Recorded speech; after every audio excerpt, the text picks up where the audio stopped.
নমস্কার বন্ধুরা, আজকে আমি আসছি দিনাজপুর কান্তজি মন্দিরে। এই মন্দিরটি দিনাজপুর শহর থেকে ২০ কিলোমিটার উত্তরে এবং কাহারোল উপজেলা সদর থেকে ৮ কিলোমিটার দক্ষিণ-পূর্ব সুন্দরপুর ইউনিয়নে।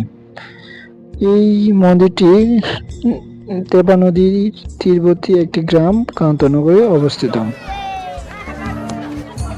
এই মন্দিরে প্রতি বছর এই সময়ে অনেক মানুষ আসে মন্দিরটি দেখার জন্যে।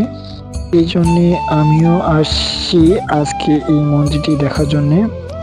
চলো বন্ধুরা, আজকে তোমাদেরকে আমি এই মন্দিরটি ঘুরে ঘুরে দেখাই।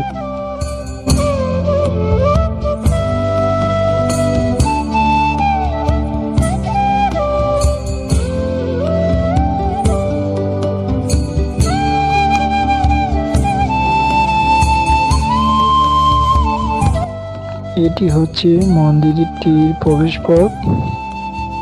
আমি প্রবেশ করতেছি মন্দিরে।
এই মন্দিরটির নির্মাণ প্রথমত শুরু হয় ১৭০৪ খ্রিস্টাব্দে রাজা প্রাণনাথ রায় শাসনামলে এবং ১৭৫২ খ্রিস্টাব্দে তার পুত্র রাজা রামনাথ রায় রাজত্বকালে শেষ হয়।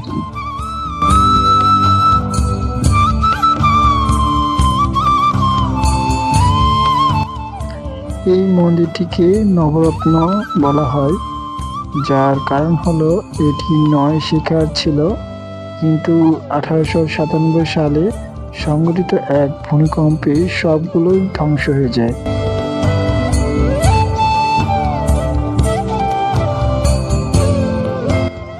এটি মাটির বাংলাদেশি সর্বোৎকৃষ্ট টেরাকোটা শিল্পের নিদর্শন।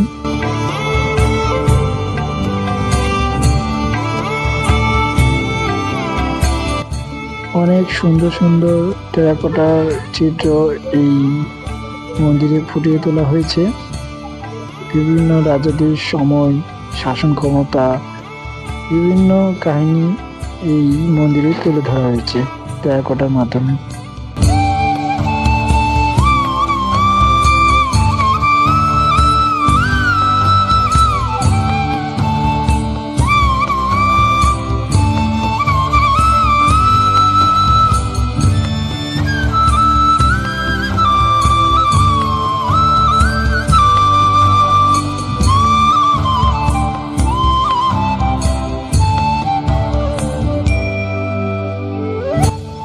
আপনারা এই মন্দিরে না আসলে কেউ বিশ্বাস করতে পারবে না ওই সময়ে কোনো আধুনিক যন্ত্রপাতি ছাড়াই এত সুন্দর টেরাকোটা তৈরি করতে পারে।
বন্ধুরা, সবাই ভালো থাকবেন। আর ধন্যবাদ আমার ভিডিওটা ধৈর্য ধরে দেখার জন্য। আমার জন্য প্রার্থনা করবেন। আর আপনাদের মাঝে যেন আমি নতুন নতুন আবার ভিডিও নিয়ে আসতে পারি। সবাই ভালো থাকবেন।